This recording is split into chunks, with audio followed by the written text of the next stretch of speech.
Welcome to Thrive Deeper, the show based on the Thrive Bible reading guides. This is an ongoing conversation about God's Word with Thrive's author, Dr. Matthew Jacoby, and your host, DJ Payne.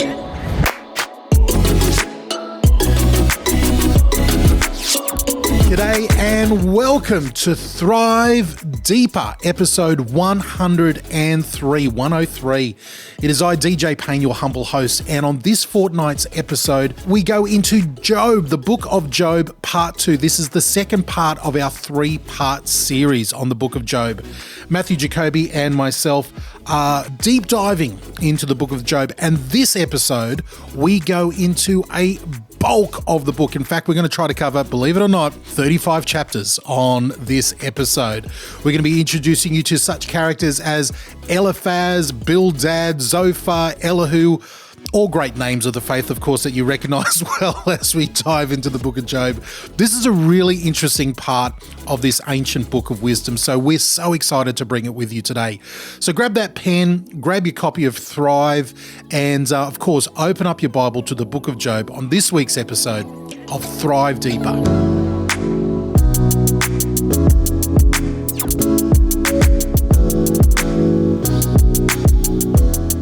Matthew, you seem to be in very good spirits today. There's an extra little spring in your step this morning. There? Yeah. You seem a bit happy. For a couple of guys who are about to enter into a really sorrowful, harrowing part of the Bible, you seem very happy. I'm too happy.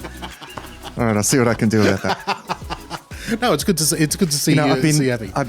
I write the editions of Thrive like months before. Yes. And I most of them as I work on them, I do a bit of extra research and from what I did, the last time, and there's always much more to learn. I am right now getting so into the book of Leviticus. Seriously, I am getting right into it. Okay. Redoing the Thrive on Leviticus. Reading this book called Who Shall Ascend the Mountain of the Lord? It's a theology of the book of Leviticus. Wow. And it has been revelatory. Yeah. It's quite a dense, it's interesting because it's quite a dense scholarly work on the book of Leviticus, but just the literary subtleties of the book of Leviticus and how it sits within the Pentateuch, I want to record something on it now. Well, can we skip forward? Because I'm so excited about Leviticus. That is one of the most Matthew Jacoby things I've ever heard. Is you so excited about the book of Leviticus? But we're getting into the book of Job, and immediately my brain is trying to find ties between Leviticus and Job. And actually, what we're getting into this week, and this is actually what I love about this book. This is what makes this book unique. Is the way that it throws up this question, probably the biggest question that people ask about suffering in the world. And, Job struggles with this issue, and you get this dialogue, and this is what we're going to get into this week. You get this dialogue between his friends come in, and it's a dialogue that it's really the closest biblical thing to the works of Plato, which are all set out in very similar dialogue form. Yes. Where you have different players, and you have Socrates as sort of the main player, and everyone presents their views, and they have these arguments. And sometimes at the end, it's quite unresolved even. Yeah. Often at the end, what you come to at the end of these works of Plato, these Socratic dialogues, is that people just realise what they don't know or what they can't know.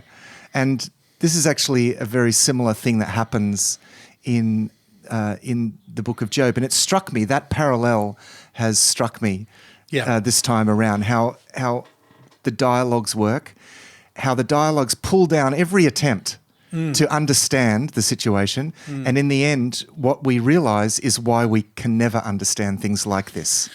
To me, that's a profound ending. It is so on the last episode of Thrive Deeper, we sort of set up the scene. We set up the scenario. We basically just covered the first 2 chapters of this big book, the book of Job, and now we've got another 35 chapters to get through in this episode. And again, we're going to be really doing a flyover. Not the usual deep into each chapter that we usually do. And I think you can do that safely with the book of Job. Job, because it's not like a dense book of theology or doctrine that we need to cover each point. Yeah, that's right. It is, very poetic language and very wisdom. But in looking at it, I went as I do down my little rabbit trails of deep dives of who these people are and different traditions around the book of Job. I found that in the what's it called again? The Greek translation of the Hebrew Bible, The Septuagint. Yeah. Thank you. There is an extra bit at the end of Job. There is an extra bit, and it gives a genealogy of Job. Right. Yeah, and it says, and then I went down a deep dive into that, right? Well, now I'm going to have to check that one out. Again, it's rejected by Hebrew scholars, and it's rejected by most Christian scholars. So let me just leave it, put that on the table. But it brings a tradition that's from a few different sources that Job was the grandson of Esau. Ah.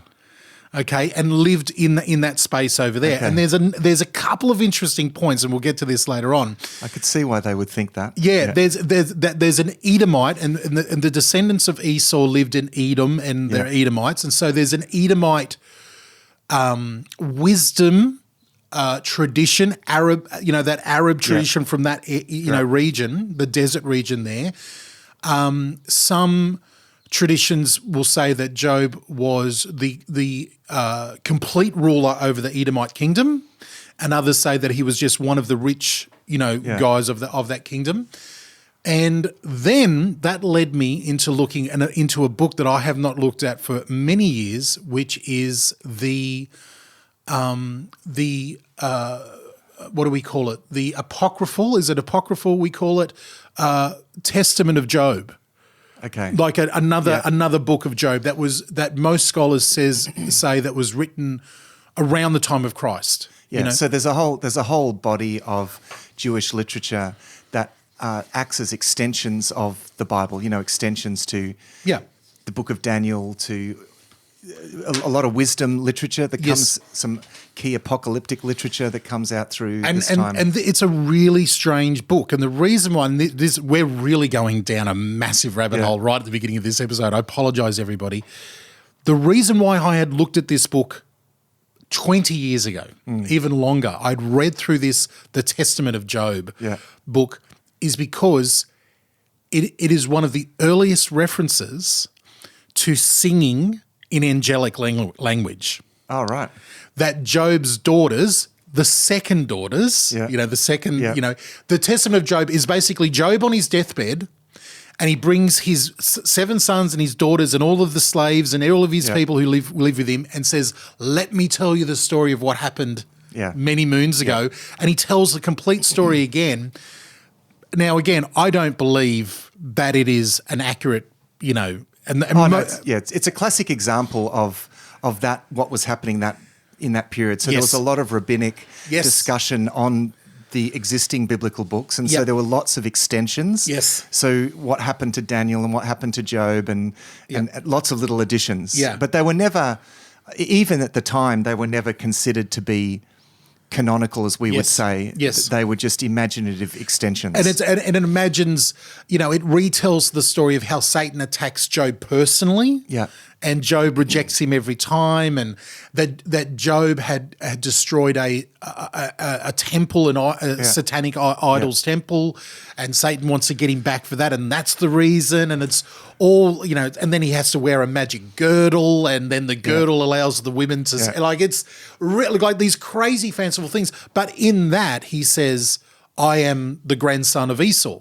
Right. In that, and so that's one of those traditions. And then we also get, when you break down these 3 friends of Job's friends, the guys who are sharing all this wisdom, one of them is definitely, from that, what we say definitely, probably, one in that descendant of, Edomite type of thing there. So it's a little fascinating rabbit hole I went down. What a rabbit hole that is. So for any other Bible nerds like me who like all that type of stuff, there you go. We went down there. But let's get into the bulk of it. We're basically going to look now at what I've called, the 3 rounds. It's like, these matches of intellect and debate. It goes through 3 rounds of Job having a speech, Yeah. his friends, replying, him debating back and forth with them. And then Job will finish off, a speech. Job often prays at the end of the speeches. He actually goes from talking to his friends to talking to God. Yep. Halfway through his speeches, he stops praying at the end. He doesn't stop. He stops talking to God. Yep. And we see the friends going back and forth through 3 rounds, each of his 3 friends taking a turn, except for the last one. He shuts up at one point. Yeah. And then we have introduction of this other young guy, this other character. That's right. So it's quite neat in some ways. Yeah. They all get 3 turns except for Zophar, who decides enough has been said. And by that stage, the reader is also feeling the same way. Because, of course, then this new guy comes in. Yeah. Young Elihu. Yeah, Elihu. And the fact that he's a young guy, it's this young whippersnapper that pipes up and thinks that he's wiser than these old guys, and in some ways he is. Yes. He's a step ahead of them. He's definitely a step ahead, and we'll get to that because there's some interesting stuff around his name. The fact that Elihu is the only one with a Jewish name, like a Hebrew name, and he's a little bit more advanced in the way that he's thinking about the problem of evil in the world and how God deals with the righteous. Yeah. So it's a really interesting step in that right direction. Again, while we're in rabbit trails, because I'll give up all the rabbit trails. Some theologians, even to this day, believe that Elihu is the original writer of the book of Job. That he as a Hebrew was given the task, and he observed everything from the very beginning, and he had some sort of relationship with Job, and he was the guy who wrote it all down originally. It's impossible to verify any of these things. All of this is impossible. Some very big Presbyterian scholars put forward that. That's right. It's possible, but it's impossible to know for sure. Until we get to heaven, we can we can find out from Job himself. Yeah, that's right. Okay, so if we had to, I don't know how we haven't even really talked about how we want to encapsulate this episode. Do you want to do like a basic thing of all 3 rounds, or? Yeah, I think it's worth saying at the start the main theory really is, and I think is expressed by Eliphaz in 4 verse 7, where he says to Job, "Consider now who being innocent has ever perished." That's it. Where were the upright ever destroyed? Yep. And so straight away the leading theory is you're suffering, you must have done something wrong. Now, look, the fact is, in one sense, no one is perfect. So at a theological level, we could say, in one sense they're right, no one's perfect. Mm-hmm.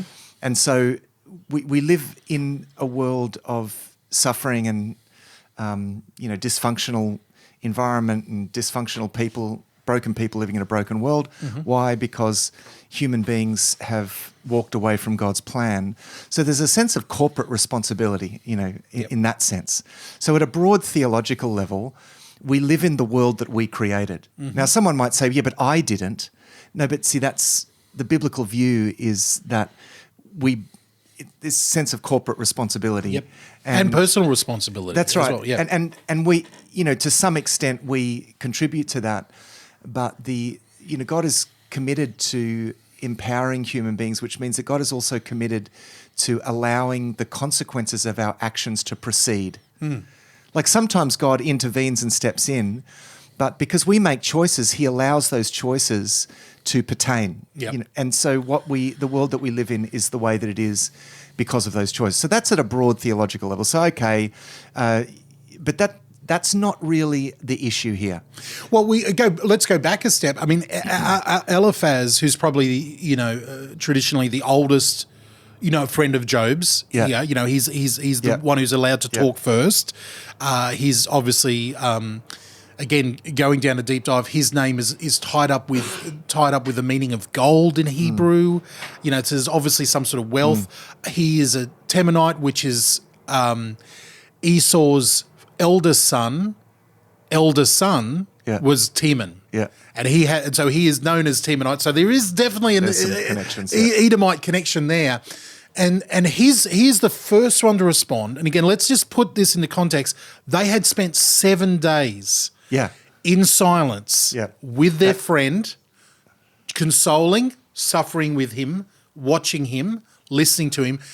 And Job, at the end of that 7 days of silence, gives it his first speech. And to sum up Job's first speech, my summary of Job, it's the most goth, dark, black. Curses the day of his birth. Yeah. I wish I never was born. Yeah. Why wasn't I like the stillborn and happy? Yeah. Like, it's the most dark, miserable, depressing, he is despair of life. Yeah. And in light of that, his oldest friend, Eliphaz here, says, listen, I've got to respond. And he's very mild and he's very gracious in that first speech, I feel. Like, there's a real sensitivity, and he's gently saying, listen, we all know the way the world works.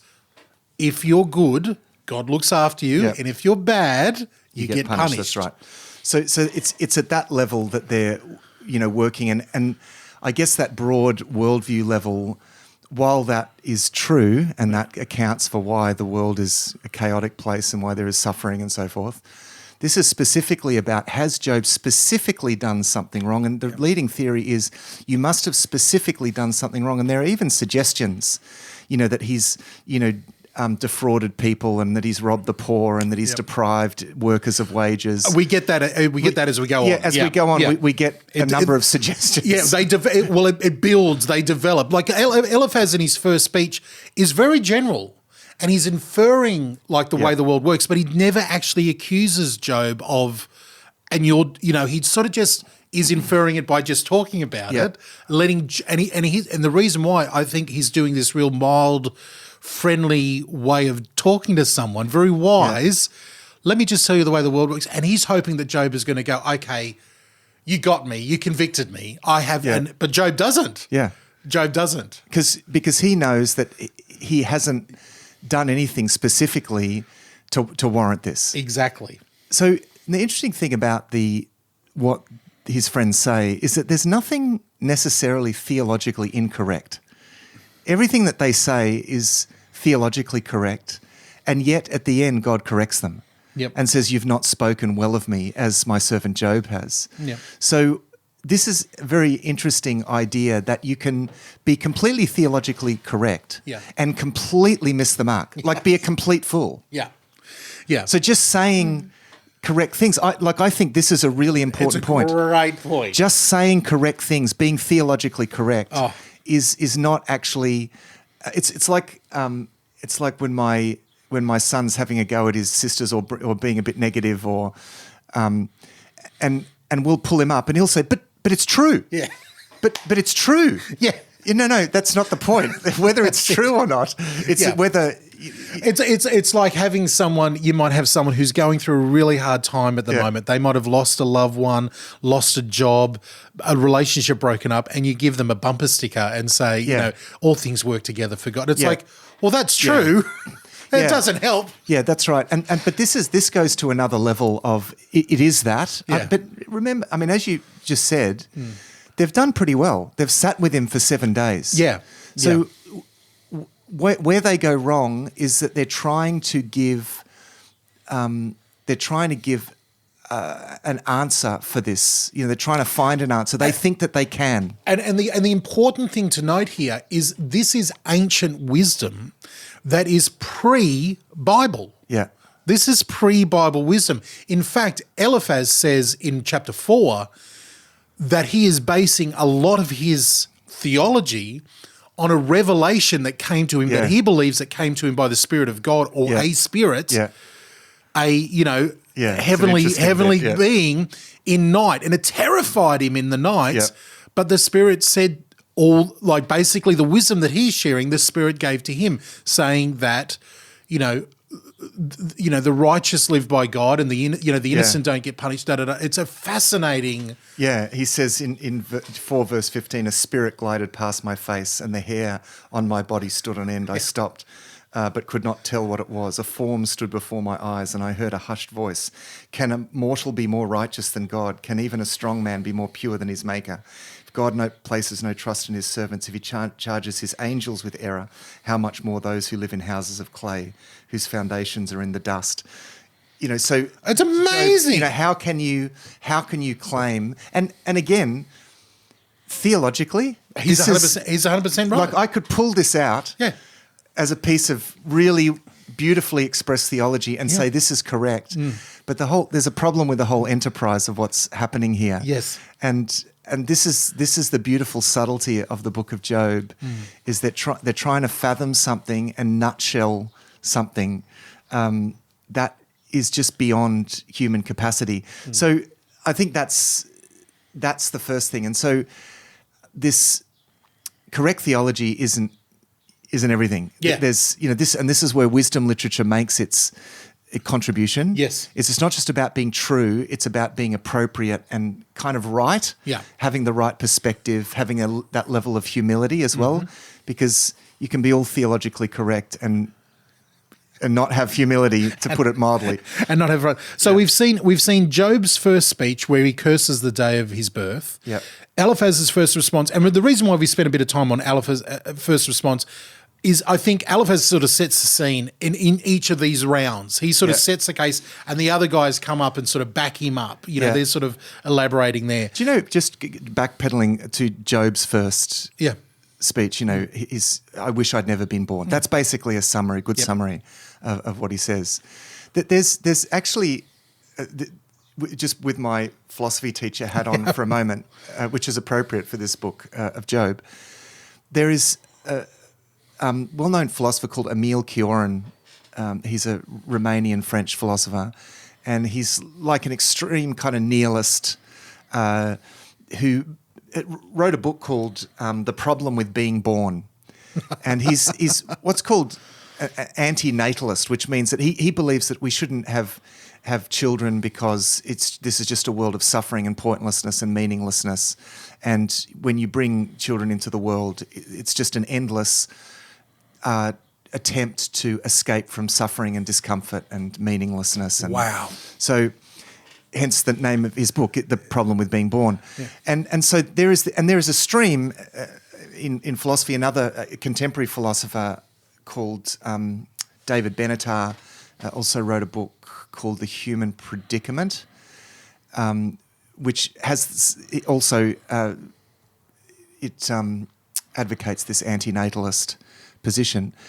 This is a thing. This is a thing that people believe it would be better never to have been born because of the way that the world is. And these philosophers point out that, yes, for us here in the comfortable West, we can do okay, but the overwhelming experience of the majority of humanity of all time is that life is suffering, meaningless suffering. So, and yet the book of Job gives us meaning, but it doesn't give us meaning by rationalizing suffering. And this is what these friends want to do. They want to try and rationalize it. Yes. When and I think the equivalent to their argument is when we say to people, and probably heard this before, well, there must be a reason. There must be a reason for this suffering. We might, in reading through the book of Job, we might find ourselves thinking that we're very sophisticated and we're modern man. Yeah. And we go, of course we don't think this type of things like his friends. For sure. How silly of them. Yeah. But I tell you what, when anything bad happens in my life, whether I stub my toe, or something breaks, a car breaks down, I immediately, the most basic instinct within me is to go to God and go, oh, what have I done wrong? Yeah. What have I done wrong, Lord? Yeah. Show me what I've done. Like, that's the intuitive thing. That's the intuitive human thing to do. Yeah. And likewise, I hate to admit it, I've just had a very long conversation this week with a couple of dear friends about a friend that we know who's a pastor and his children have walked away from the Lord. Yeah. And the conversation there is, well, can he be a pastor? Yeah. Because it's almost like this. It's almost like I've been having a Job discussion this week with other people going, but he's and we're trying to work out, is he to blame? What's happening? And if something's gone wrong, someone must be to fault. You want to find the fault in it. You were pointing fingers, and I'm like, hang on. Yeah. So it raises the question: Is there a reason for suffering and hardship? Because that's what we that's what we go to. We go to looking for, okay, what is the reason? Now, what we can say is that God works in and through suffering. You know, God works all things for the good of those who love him. Romans 8:28. So we get that. Okay, God works through it. But to say that there is a reason for it assumes something about the world in which we live, that it is rational. Yes. When actually we know from a biblical worldview that it has descended back into chaos. So even at some point, God says to Satan, because you incited, what does he say? It's in chapter 2. Yes. You incited me, you incited me against him. Yes. For no reason. Yeah. So, because someone, and I, when I pointed this out at one stage, someone came back and just took issue with that statement that there isn't a reason presented here, and said, well, no, we do see the reason for it at the start. Yeah. That actually shows us what the reason for his suffering is. But does it? Yeah.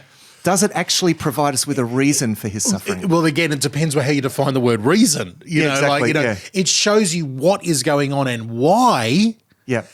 But it does not tell you why God decided to say okay. Yeah. It raises more questions. In other words, it raises more questions other than an example to to all the generations since. Yeah. To get this sort of scope, yes, we see that, but is that any help in the suffering that Job is going through? It just pushes the question back. Yeah. Because again, why do we have Satan who is wanting to pull down these people? You know, the question just gets pushed back, and so we don't. And this is what most scholars point out about this book, is that we actually don't get a reason. What we get is a reason why we could never understand the reason. Now, I mean, this view that says there must be a reason for suffering actually is, and it is quite popular, it's a lot closer to Roman Stoicism, which actually was quite influential in the Christian church. Christianity really, Roman Stoicism was the most popular and prominent philosophy at the time of Christ and Paul and the New Testament church. And the Apostle Paul is obviously well versed in it. He's well versed in it. Now, after 200 or 300 years, Christianity pretty much supplants Stoicism as a movement. Yeah. But it does so also by incorporating some elements, and a little bit too much. So Stoics were pantheists, and they believed that everything, that the universe was God, and so everything that happens is part of sort of the mind of God, and it's ultimately rational.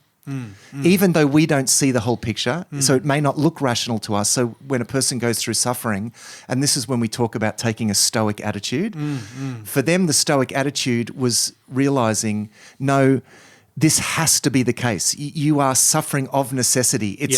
You are reaping something that has been sowed, and you may not be able to see what it is, but there is a reason for it, because again, they believed in a closed, rational universe. And it's fascinating in a lot of the people that I follow in some of the books that are growing in popularity, especially amongst young men disenfranchised with the world around them. Like they've come out of the university system and they're like, this is all chaos.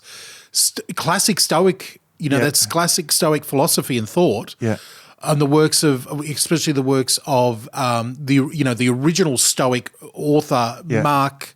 One of the Romans from way back. What is it, Mark Antony? No, no, Aurelius, Marcus Aurelius. Thank you, it's Marcus Aurelius. That's He's one of the later ones, but his works are becoming hugely popular again because people are finding meaning. Because first off, this new type of stoicism that it's around now, wants to define the world without God. So they're sort of leaving all the God type of stuff out of it, and they're like, this is a system in which we can have ultimate autonomy, responsibility, authority. Oh, yeah, it's making a comeback, absolutely. Massively. And, I mean, probably the most popular of the Stoics was Epictetus, actually. Yes. And, I mean, he's very readable, and it really looks, it's impressive stuff. Yeah.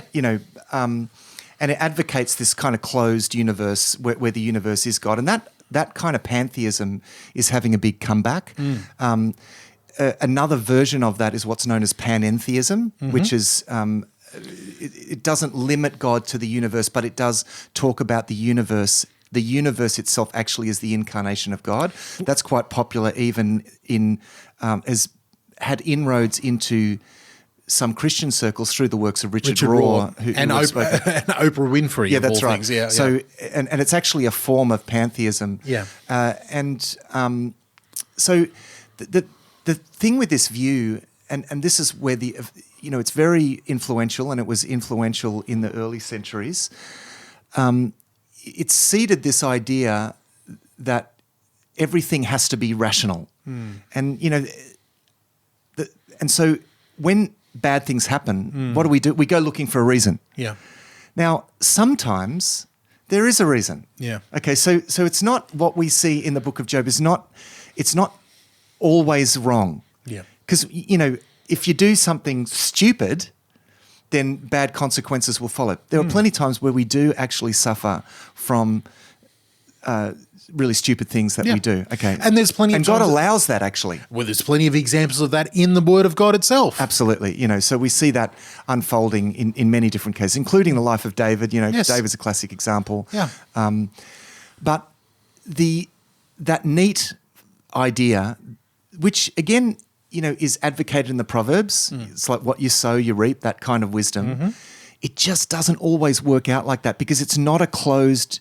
The universe is not just a closed system, and it's not rational. It's and that's what we see. This is why we have the Book of Job. Yeah. This is why we have That's the Book right. of Job. And remember, Satan represents the forces of chaos, Yes. right? Yeah. So to refer to that conversation and Satan's motives as the reason is not going to work because Satan is the very representative of the forces of not reason, but chaos. Yeah. So, okay, he has his reasons, but they're not reasonable. That's a great point. That's a great point. So this is the world that we live in. It's a chaotic world. And yet, and this is an important point, over and above all of that, in some way that we can't fathom, God is sovereign. Yeah. And sovereignty is different to because sometimes we say, well, God is in control of everything. That's not sovereignty. Yeah, sovereignty is more nuanced than that. It's a step above that. Yeah. Because in a very important sense, human beings were put in control of the world. Yes. We were put in charge of the world. Yeah. I mean, and I know that when people say God is in control, they are talking about God's sovereignty. Yeah. But sometimes it can sound like, well, God is causing every minute thing that happens. Yeah. No, he's not. Ultimately, human beings did cause the world to descend into chaos. Yes. At the temptation of the evil spiritual world following Satan, and he has a part in this. And so what we have now is a world that isn't always rational. It is chaotic. Yeah. So there are some things that just are bad. Yeah. And saying to people, trying to find a reason, there must be a reason for this. But deep down we know that it's just bad. It just shouldn't be like this. And that theme is carried all the way through the rest of the Scripture. Yeah, absolutely. All the way through the New Testament. And I believe that even Paul enunciates it time and time again, even in Paul's own life, that sometimes there's suffering. When the suffering isn't your fault and there's no reason for it, thank God, because you're able to find more of God in this suffering. Yeah, that's right. So absolutely. So God is, and this is where the sovereignty of God works, that God works out his perfect plan in the midst of the chaos, but he doesn't cause the chaos. Yeah, yeah. I mean, people struggle with this perspective because it sounds like when you say, no, it's actually just bad. Don't try and find a reason for it. It's just shouldn't be that way. Someone dies or, no, it's just bad. It's just and God is delivering us and for that person has actually delivered them. Yeah. If they've trusted in Christ, they are delivered from this world already. Yeah. Ahead of time. Yeah. But there is this tendency within us to want to find a reason. Why did and often it's expressed in terms of why did God allow this? That's a tricky one because yes, God allows things, but on the whole, that's the rule. God is allowing the world to remain in chaos so that we feel the problem, so that we recognize, and again, this is sounding like I'm offering a reason for this, but again, this pushes back the question. Well, why? We don't know why, God, but we do know, yes, God is allowing the world generally to be in a chaotic state. And as a result of that, we recognize actually this world is in a really bad state. So Paul in Romans chapter 5 talks about suffering. He said suffering produces perseverance, which produces character, which produces hope. And he says that hope, we rejoice in the hope of glory, and by this hope we're saved. So we're saved by the experience of feeling the sting of this impersonal, of this imperfect world. Yeah. And we therefore look up to God. We say, I'm not in a right state. This world is not in a right state. So therefore we don't put our hope in this world. We put our hope in God. Paul says that's how you get saved. I love the fact that we've got to that. It's almost in my mind again, because I go to the dumbest, thing ever and the lowest common denominator. It's almost like two types of people who love, there's two types of people who love two different types of movies. Yeah. You're the classic art house, movie where, the movie finishes and there's no hope for the character. Yeah. The character, it's just another day. It just goes on. And everybody who wants the Hollywood ending is like, what? And you're sitting there going, bravo. Yeah, I love it. Because that's reality. Whereas the Hollywood ending where he gets the girl at the end, he gets the $1 million and they move into the big house, you're the one going, rubbish. And everybody else is like, that's what I wanted. Yeah. Because, and again, going back to Emile Cioran and David Benedar, I mean, these guys are atheistic philosophers and they have such a dark outlook. But given their atheism, I agree with their outlook. Yeah. I agree that there is no, without God in the picture. And in some ways, they want us to get out of our little bubble and realise that most of humanity in all time has been in a terrible state. And has suffered grievously. And we're just sort of dissociating ourselves from that in our little cushioned prosperity bubble here in the prosperous West. And there's so much about their very bleak philosophy that I can, as a Christian, say, actually, yes, you're actually right. Given your presuppositions that I completely disagree with, obviously. But I think we keep trying to believe and we keep trying to create heaven for ourselves here on earth. And we've got to stop doing that. It's the utopia agenda of human beings. We've been trying to create utopia, and you just can't do that. And the perfect pill to stop that onset is the Book of Job. Yeah, exactly. Is the Book of Job. All right, let's take a quick break. We're still only a few chapters in, buddy. We've got a lot of chapters to go here to get through this episode. You're on Thrive Deeper, part 2 of the Book of Job with Matt and DJ.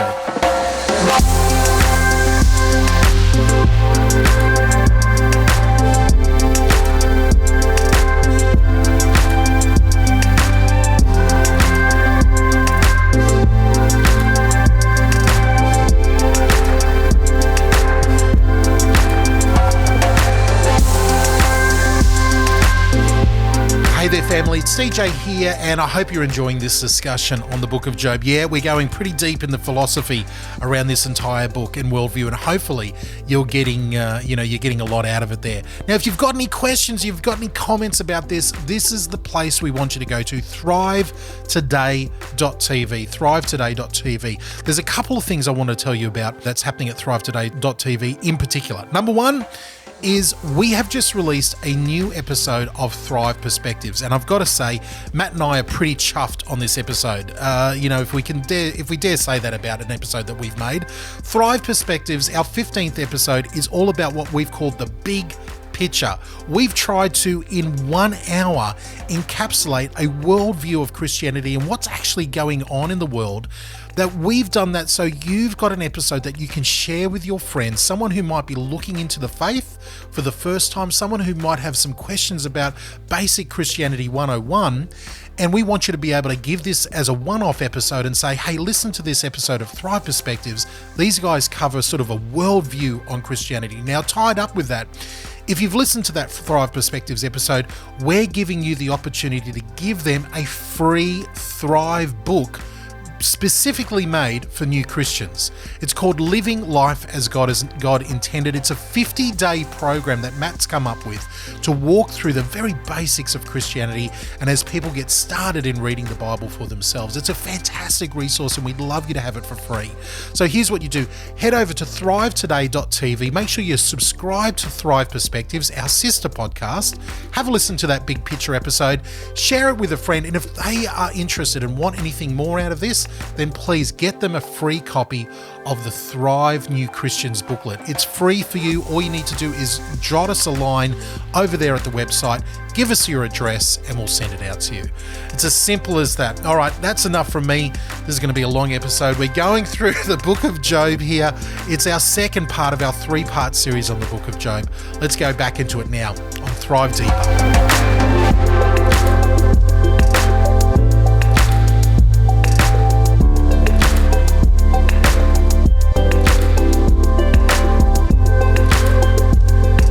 This is Thrive Deeper, DJ Payne and Matt Jacoby with you as we continue through the book of Job. This is our second part of our 3-part series on the book of Job, and we are covering the bulk of the book. Now, we're not going verse by verse, chapter by chapter, which we love to do usually. This is such a big philosophical book with so many different exchanges. We're just sort of covering a big picture of it. Yeah, that's right. I've provided. Matt's given me his semi thumbs up on this piece of literature. Yeah. In the show notes of this episode, you'll see we're providing for you for free an overview, a simple 1-page PDF overview of the outline of the book of Job, and it shows basically covering.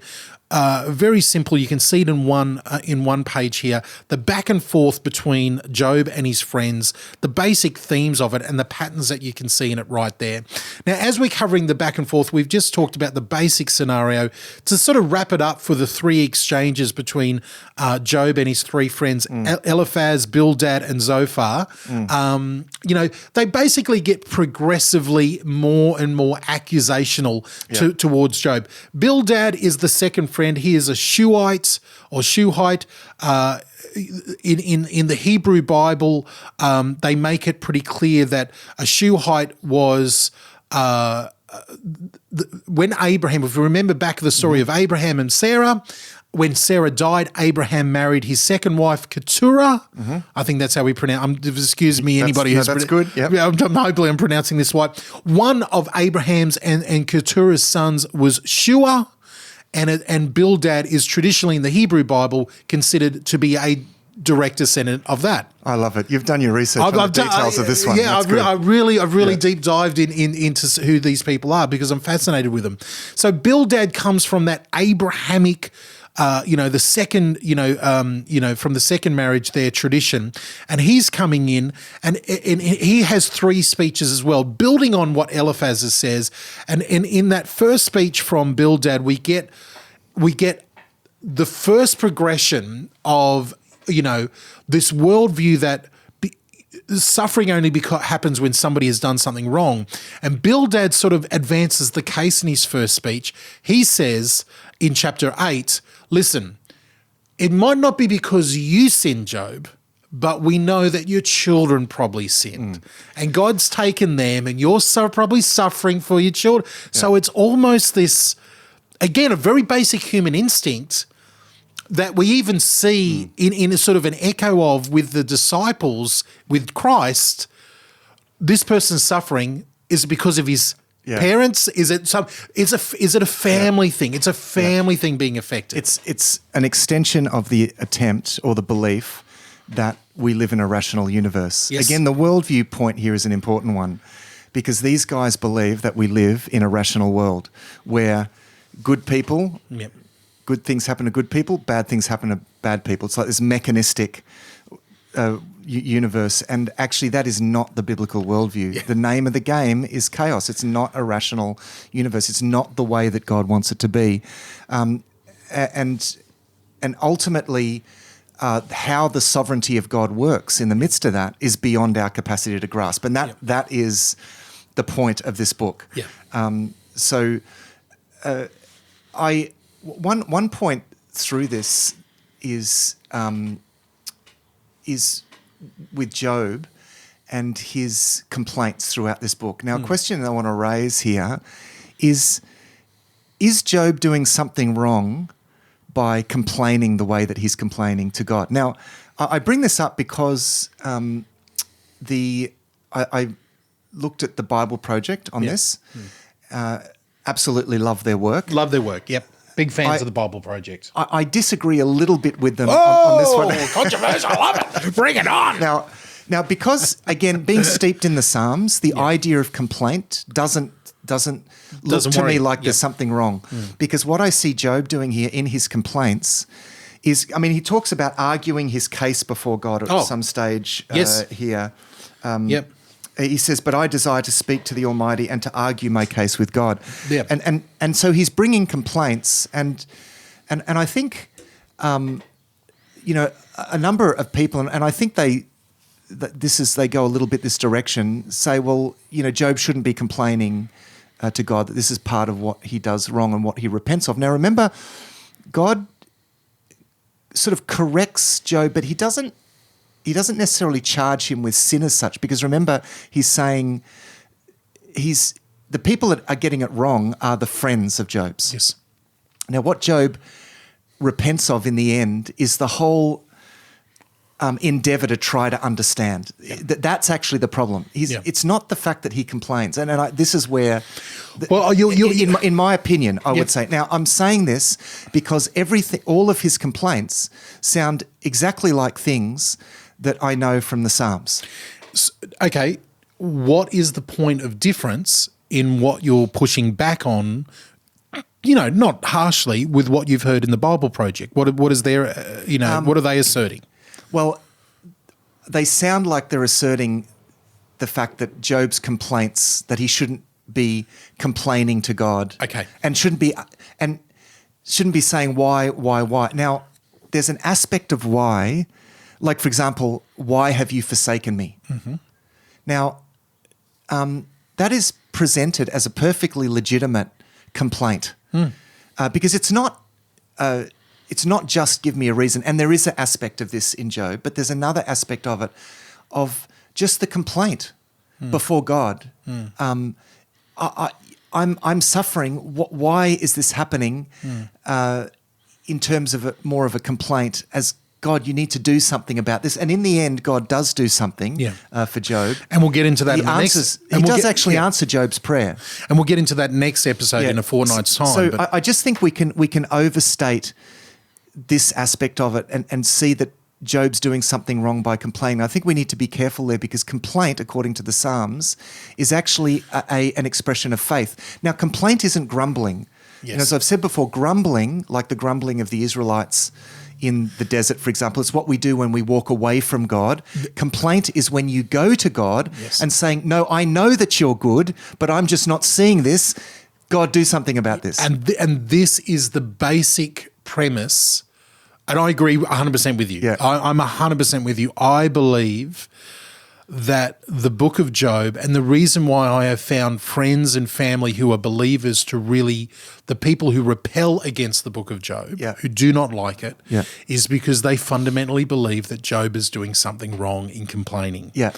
And I, again, because I speak to everybody in the metaphor of movies that everybody has seen, because people absorb movies and remember movies in a different type of way, I often, and it's a very different case, but I often say, remember Lieutenant Dan in Forrest Gump.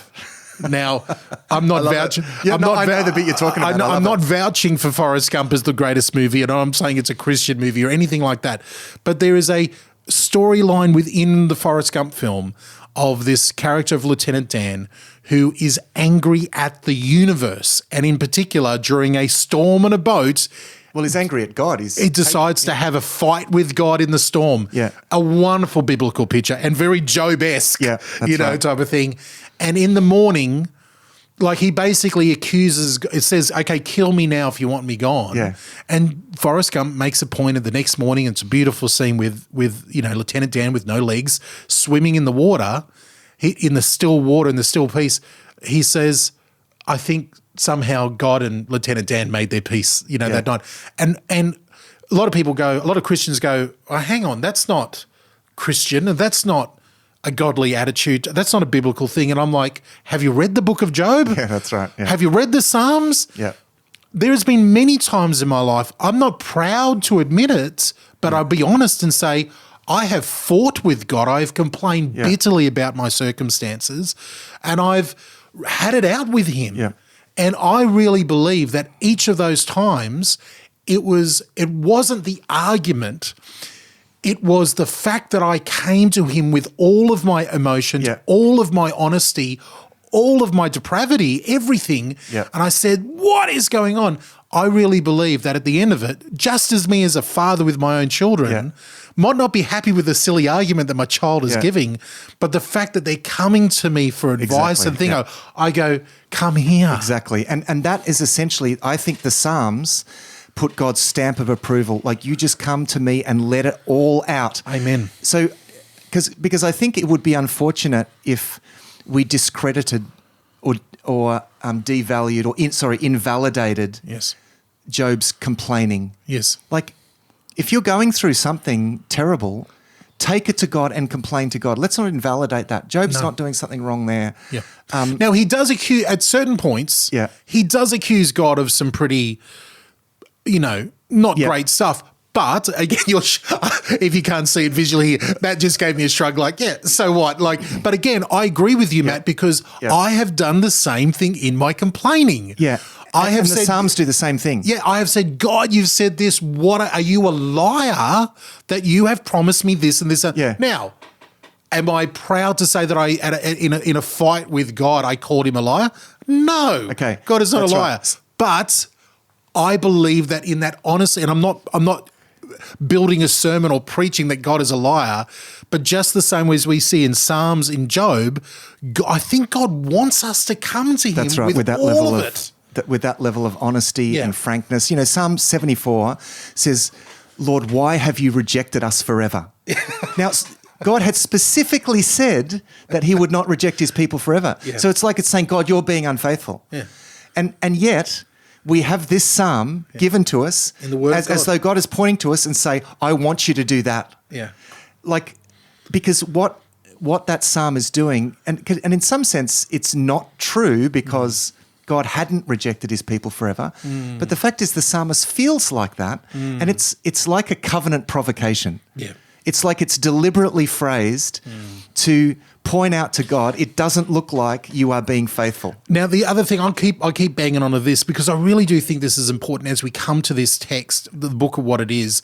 This is a book that is, in most people's evaluation, a pre-covenant book, a pre-Abrahamic covenant book. Like, this is an ancient people coming to God in a really ancient way. But I'm not trying to devalue in the relationship. I think that as the Bible continues, we see God's relationship and his promises sort of changing the relationship a little bit. Yeah. We sort of can come to God now with a few more promises in our pocket. Yeah.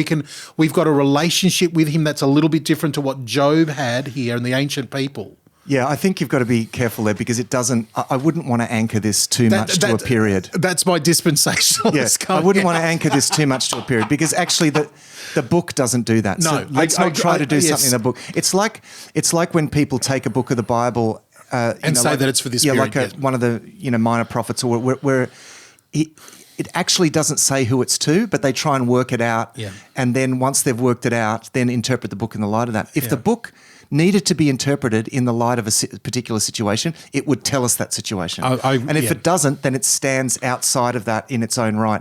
And the book of Job, I think, is one of those books. I agree with you. I want to sort of keep one foot in both camps. I want one foot in that dispensationalist camp going, okay, I know when this is written in this period, as in like when the story occurs and how God relates to man in that period. Yeah. But yet we have the book for now because it's important for us for now.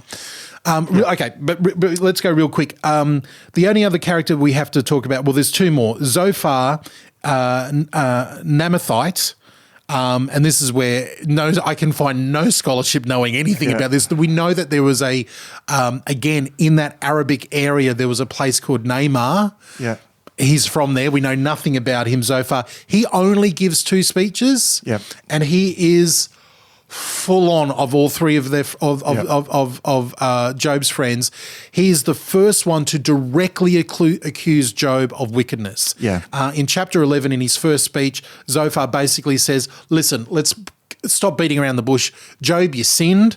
This is a problem because of your sin." He sort of goes the next step to the other 2 and really lays it out. It's probably there. why he only needs 2 speeches, because he just puts it out there really bluntly. He's the blunt guy. He's the blunt guy. He's the one who just goes for it. He's actually quite obsessed with wickedness and how the wicked work. He's paid a lot of attention to the wicked, and he has his speech. So those 3 original friends have the speeches going back and forth through 3 rounds. Zophar only talks twice. The only other interesting point that I found really interesting in looking through the outline is that in Job's speeches and responses, and Job has 10 speeches again. Yeah. Jewish way of Hebrew way of writing of perfection. He has 10 speeches through this back and forth. And halfway through, Job stops praying at the end of his speeches. So there is split in half again, like in that Hebrew way of writing. The first half of Job's speeches, he will defend himself, he will talk to his accuser, and then he will pray to God. Halfway through, he just stops praying to God. He's like, I'm done. I'm done praying to God.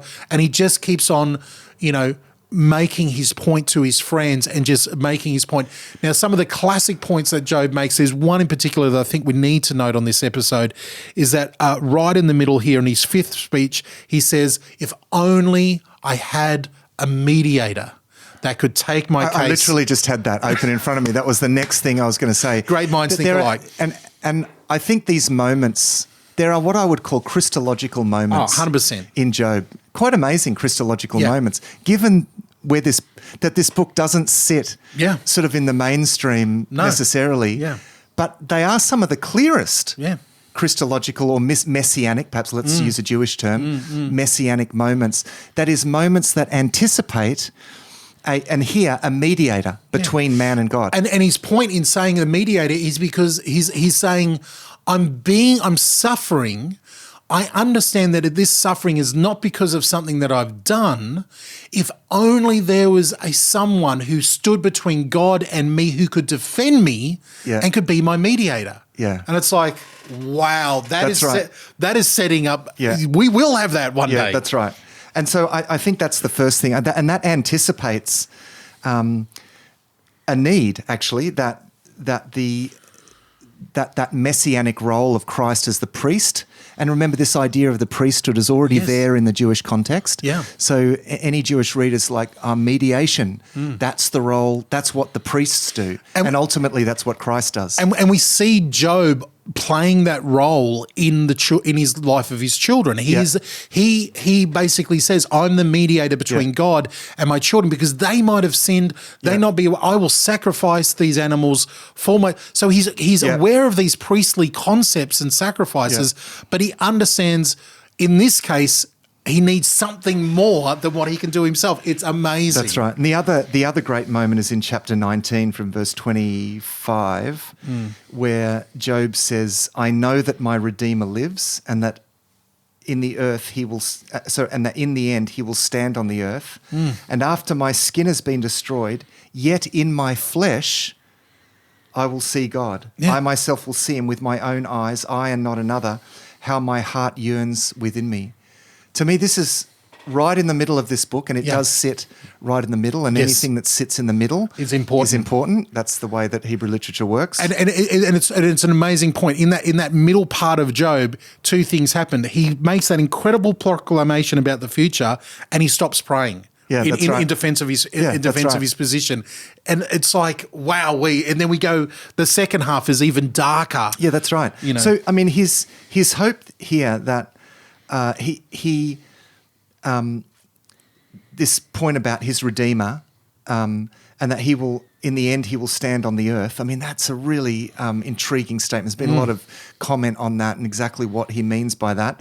I would take that as anticipating this need for a divine saviour. And then the reference to the resurrection, after my skin has been destroyed, yet in my flesh I will see God.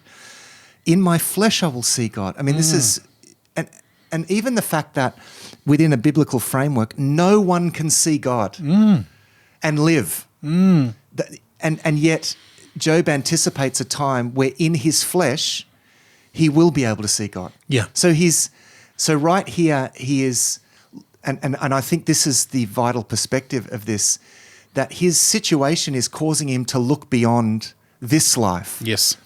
You know, he's looking for something better. He is anticipating something better. Yeah, he's anticipating the future, and I think I read this in somewhere, I can't remember where. Again, I'm going back to these people being ancient people. Yeah. They might have not a living memory, but they have a memory of this Eden story where Adam and Eve.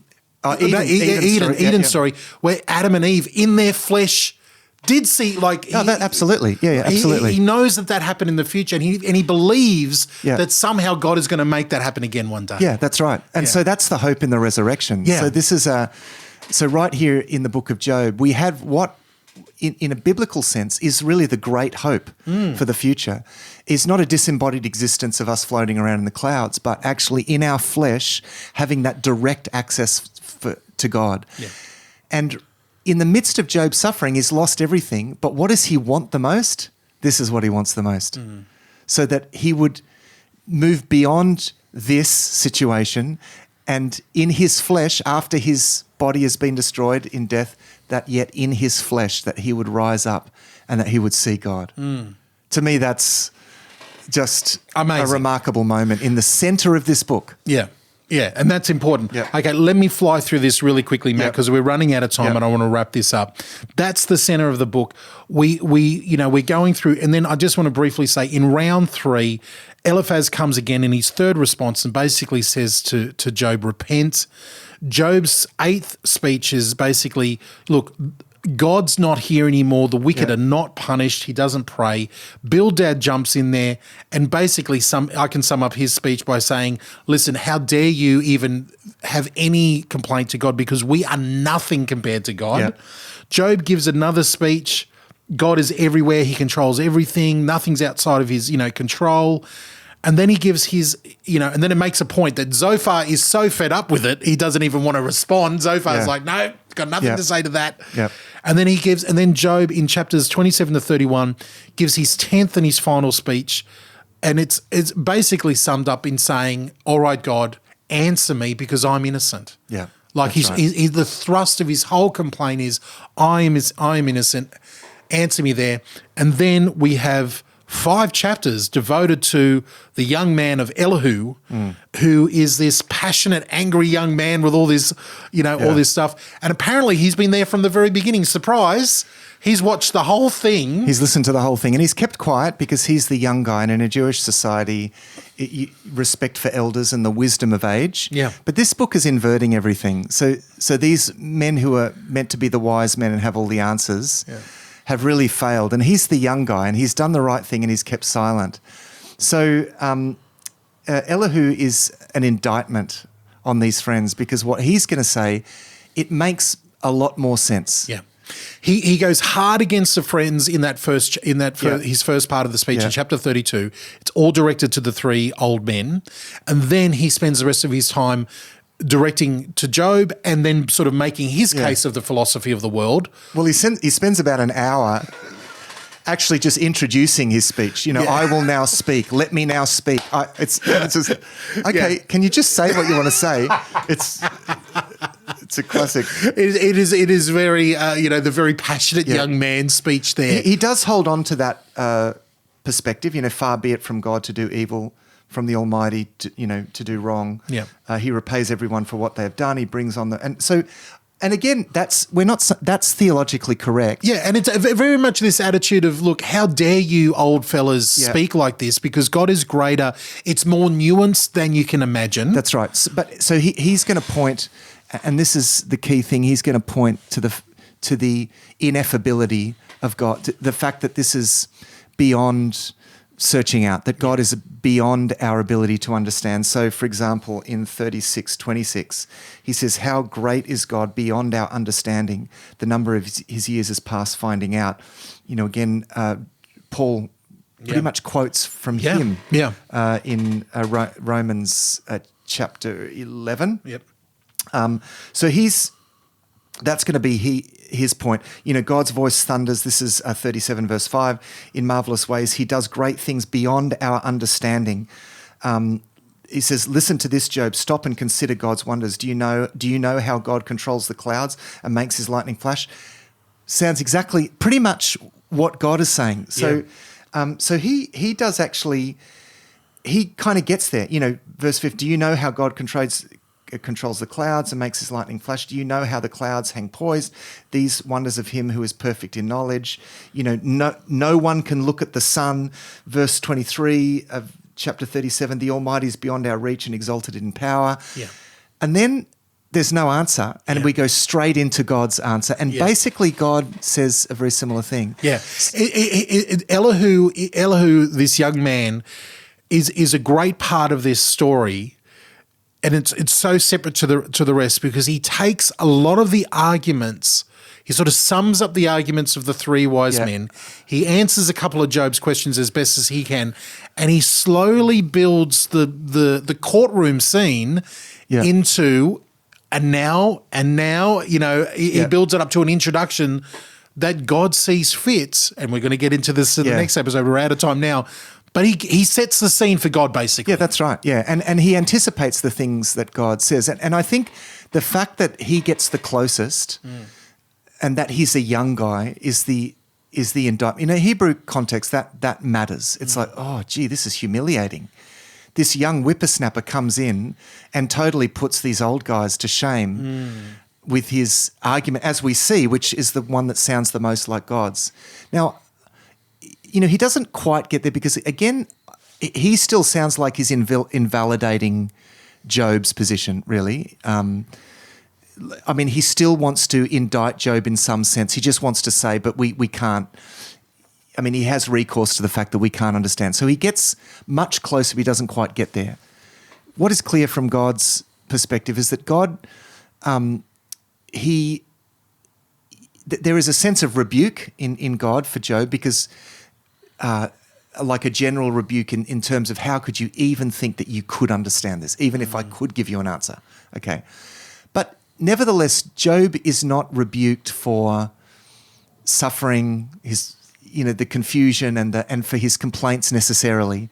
And I think, while God's response, and we'll talk about this next week, while God's response causes Job to repent, of that, Yet there is a sense in which God still cherishes the fact that Job is hung in there, that he hasn't cursed God, that he has, he's complained, he's suffered, and yet in some sense God is okay with that. He just reminds Job, don't try to be God. Remember, you are not God. Remember who I am. And that's really the answer that God gives. So what Job gets in the end is an encounter with God that blows his mind and that makes him realize that I'm in the midst of something that is beyond what I can even begin to fathom. And I think he's glad at that point that he's just held on. Now he just holds on, but he does hold on. And that's all we can do through those kinds of times.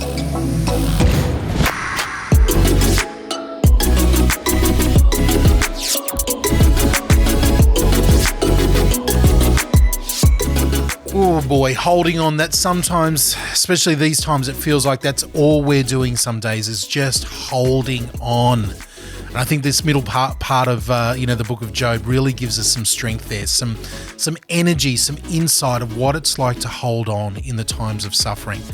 Well, that's it. Our second part as our 3-part series through the book of Job. Make sure that if you've got any questions about what you've been reading in the book of Job, get it to us because we'd love to wrap it up in our next episode as we wrap up the book of Job. We'd love to hear your questions. If you've got any insight or questions about it, please head over to thrivetoday.tv. And as I said before, make sure you check out our episode of Thrive Perspectives, the one about the big picture. We want to give you a copy of Thrive New Christians for anybody that's in your life that's got some questions there about Christianity.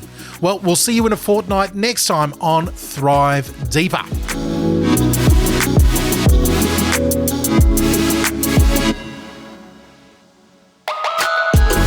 Thanks for listening to this episode of Thrive Deeper. Matthew and DJ really appreciate the questions and thoughts about what you're reading in the Bible as you go through it with Thrive. Our home on the internet is thrivetoday.tv. You can contact us, ask questions, see all of our resources and much more at our website, thrivetoday.tv. The Thrive Today Network is on Facebook. Our Facebook page and links to our community groups are waiting for you. Just search and like Thrive Today page in Facebook now. Visit ratethispodcast.com/thrivedeeper. If you appreciate what we do and want to help us reach more people, go to ratethispodcast.com/thrivedeeper. Until next time, our prayer is that these shows will inspire you to go deeper into God's Word and thrive. This was another DJP.FM production.